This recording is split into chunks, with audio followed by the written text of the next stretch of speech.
Hello, gentlemen. Tell me what you think about this.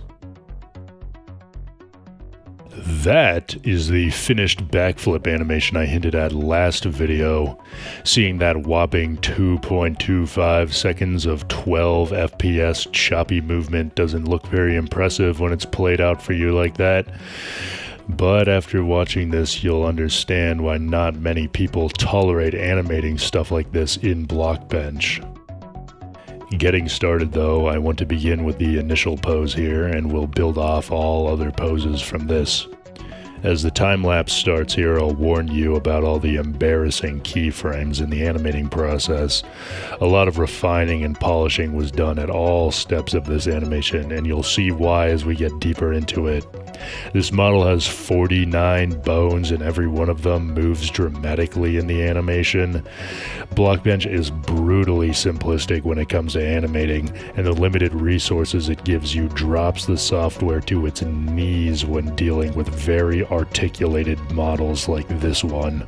So even though this animation only lasts 2.25 seconds, I dumped well over 3 hours of my life into this, and the only reason I didn't put more into it is because the developer I'm working with told me to move on to something else. Hopefully watching this process gives you a good understanding of what more intensive animating looks like in Blockbench, because it isn't pretty. There are plenty of walk and idle cycle tutorials out there, but I've never seen one go over something like this. The general flow I will carry out from this point is to pose key moments in the animation, then fill in the gaps between them. I wanted to try out a cool motion blur effect as there are a lot of swift movements in this animation. I do this by making a flat plane and some swooshy looking textures. Don't ask me for a tutorial about this, I don't know what the hell I'm doing right now. The outline for this animation is simple. This character is to swing her sword with both hands, then perform a graceful backflip to exit combat. Obviously, I'm working on the initial swinging here. You'll see that there are a few moments where I pause what I'm doing, particularly during the sword swinging and preparation for the backflip. I actually get up from my desk and do the motions I want to animate. I think it helps to think about what parts of the body move where and why. So if you're doing a walk cycle, walk around your room for a little bit and think about what you're doing during it. Now I'm at the part where the character needs to bend down to jump up and do the backflip. Because the torso is a single piece that consists of a skirt and a long coat, this pose will look pretty janky. I would have to completely rehaul the model to get this specific pose to look acceptable. However, this model will be viewed at an angle where this clipping isn't visible, and this animation will only be seen a few times in the game. I'm not going to break my back over something like this, and I'm just compromising with a few crappy frames. For this video in particular, I messed up a lot with the OBS, so get used to seeing that black bar on the screen. Sorry. Notice that I'm not animating the arms at all right now. Only the torso and legs are important components in this animation segment, and the arms can just kind of follow afterwards when I know what happens when. I'm also setting up a swooshy for the character during the backflip. I didn't like the swooshy, so I had to change the swooshy into a different swooshy. So if you didn't like that swooshy, I'm happy to say that a better swooshy will soon replace this swooshy.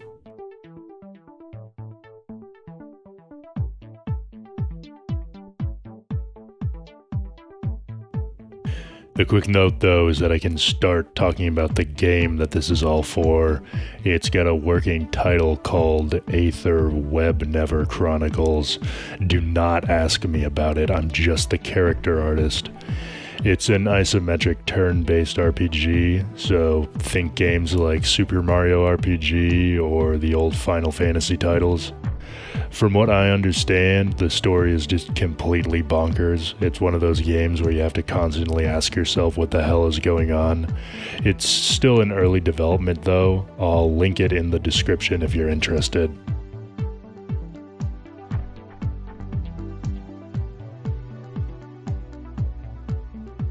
Now the character has to stick the landing. It's important that the legs continue to bend after landing so they look like they take on the new weight of the character's body after being airborne for a period of time. By the way, the character will end up moving backwards during the flip. I just can't move her on that axis right now because the developer needs the model to stay at the origin coordinates to move her around more easily in game.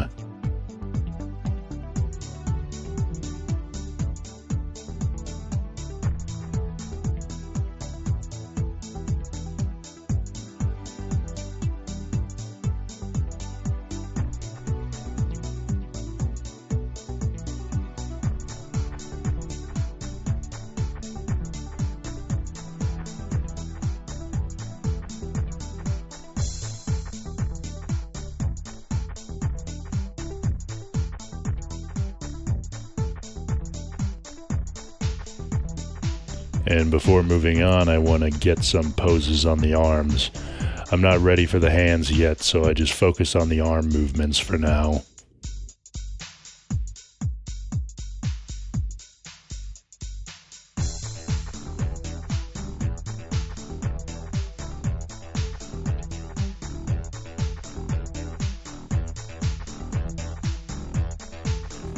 Now I want to work on giving this character a more elegant landing. I actually don't have a lot to say about this, so I'll just let it play out while I talk. This late into the process, all these keyframes really start to pile up, and navigating the timeline panel can actually be pretty difficult. Just make sure to clean your timeline so you don't have to give yourself early onset arthritis from using the scroll wheel.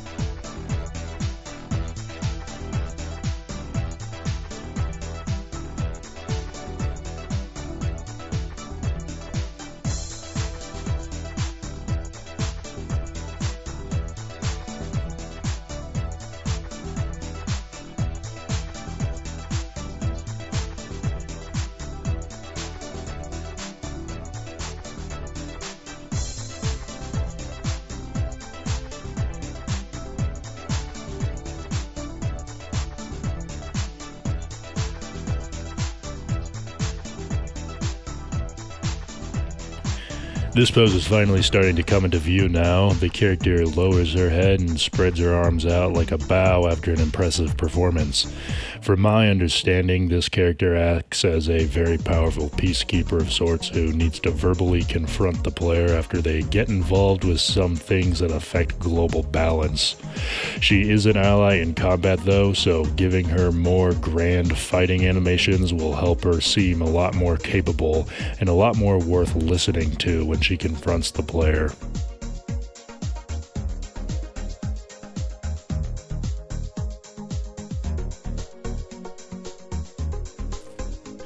I guess I have some time to talk here before anything worthwhile happens, so I can talk about the channel too. Thank you for all the nice words on the last few videos. It's extremely motivating and rewarding to get positive feedback on the work I'm doing. I wouldn't say I've created a community at my current size, but I'm glad to be a curator for a positive learning environment. I've made a very basic Discord server if you're interested in discussion and feedback.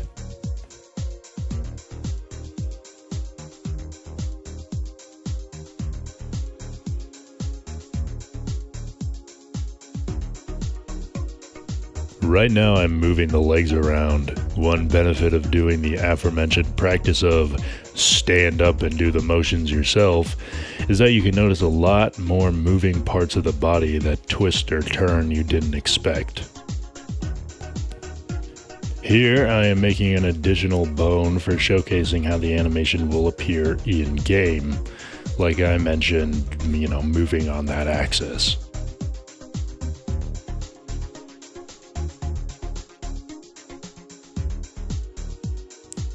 Okay, now pay attention people. Some folks asked about how I make outlines on my models. This is how.